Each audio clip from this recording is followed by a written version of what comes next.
আমি আর বাঁচতে চাই না। আমার সাথেই কেন এরকম হয় সবসময় ভগবান? হে কৃষ্ণ, আমি আসছি তোমার কাছে। হরে কৃষ্ণ। কে আপনি? এইমাত্র যে তুই আমাকে ডাক দিলি। আমি আমি কাকে ডাক দিলাম? মনে করে দেখ। কৃষ্ণ, তুমি আমাদের ব্রেকআপ কেন করালে? ও তোর জন্য সঠিক ছিল না। আমি ওকে ছাড়া বাঁচতে পারবো না। প্লিজ তুমি ওকে আমার কাছে ফিরিয়ে দাও।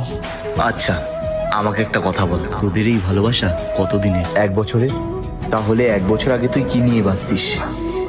আমি বলছি, 1 বছর আগে পর্যন্ত তুই বেঁচেছিলিস মায়ের জন্য, বাবার জন্য, নিজের পরিবারের জন্য, আমার জন্য। আমার ওপরে বিশ্বাস আছে তো? সব থেকে বেশি।